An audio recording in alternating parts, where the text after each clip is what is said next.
Hey guys, Harry here. Today I'm going to talk to you about whether if you want to use Facebook lead forms or should you use Facebook Messenger ads. So there's going to be a couple of differences here, and this really depends on how you like to operate or what you like to do or how much control you want to have, right? So we're going to cover the lead forms first, and I'm going to tell you the lead forms is what I use the most. So lead forms, I think they're really, really good if you actually know how to handle them well or how to create them well. Because the thing is, lead forms have a really bad reputation for the most part because people don't maximize it enough. And therefore, when people come in to inquire about their services, the business owner makes it too easy for them to come in and opt in for their services. So, for example, you can create a lead form, and then maybe you can ask for their name, phone number, email, the basic stuff, right? But then there's no pre-qualification questions. So what happens is usually you get a lower quality lead, and then that's why you hear a lot of people saying that lead forms are not that good. But what I found from my experience is that if you add, I would say, anywhere from 3 to 5, or even more if you'd like, pre-qualifying questions on your lead form, then you should be getting a much stronger lead because there's more intention, there's more effort being put into answering all those questions, and then also you have information on your that they answer from the lead form that's going to help you understand them better, or is going to help you have more information and have a better conversation with them when you call them.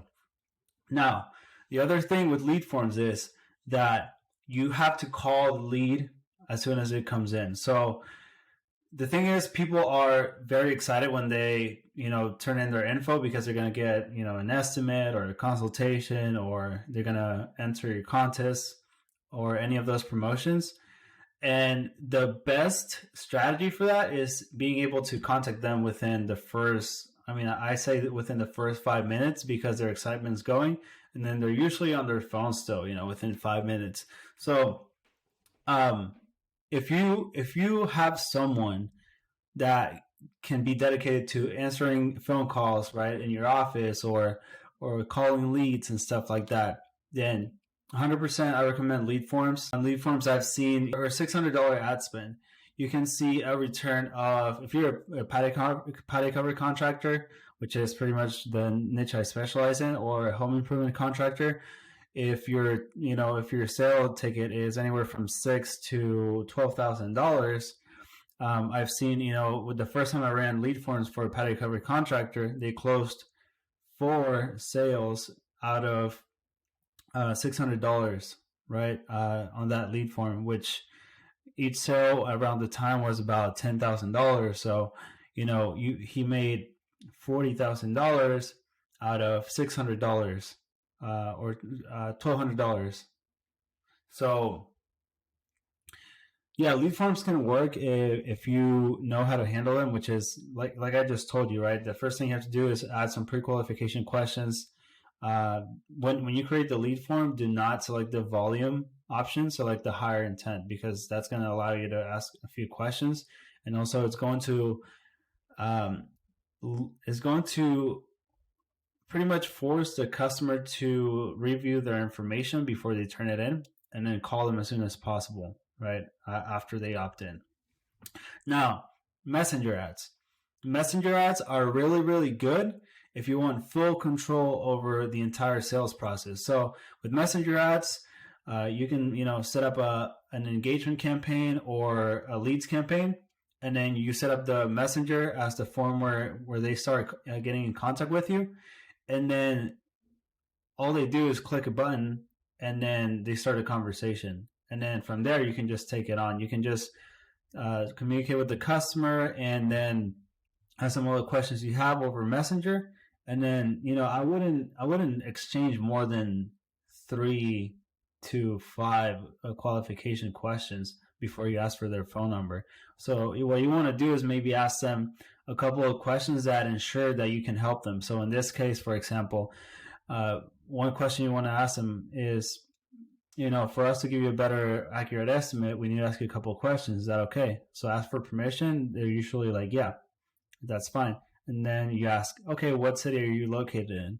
And that's the question that's going to help you know if you can service them right in the first place. You don't want to waste your time calling someone and them not even being in your area, unless you're willing to go, way far than just your local area, which is great if it makes sense for you. And then after that, just ask for their phone number. That's usually what I do. I just, after asking them where they're located, I just ask them, okay, cool, what's the best phone number to reach you with all the details. After that, you just call them, ask them all the qualification questions over the phone, have a conversation with them, and then you set the appointment, because they're actually interacting with you. They're active chatting with you over Messenger. So a lot of people prefer Messenger. A lot of people prefer lead forms. I would say that it really depends on you. It really depends on, what you like better. You like people pre-qualifying themselves before you talk to them, or you like having control over the conversation from the beginning. And also, Messenger tends to have cheaper results because all they have to do is click the ad in order to talk to you. And then with lead forms, it's a little bit higher cost because they have to click the ad, pre-qualify themselves, give you their information so you can contact them, and then you have to call them. So it really depends. A lot of people find success with Messenger. A lot of people find success with lead forms. What I would recommend is test it for yourself, because marketing is really all about testing. And then you would be surprised, like people in the same niche, they try the same strategy and it might not work as well for them. So I would recommend 100% test, see what works for you. And if you're wondering how long you should be testing, I would recommend 7 days. So run a Messenger campaign versus a lead forms campaign, test them for 7 days, see which one has gotten you the most leads, the most appointments, and then you can determine the sales. Depends if they close within a couple of weeks or a few days or a month. That really depends on your industry. But the first things I would look at is how many leads you got, and then how many appointments you get from that. And then based on those metrics, after 7 days, I would turn off one that is performing the least, and I would leave on the one that's performing the most. And then right there, you have your winner. All you have to do is refresh, the images once in a while when you see that they start slowing down, and that's it.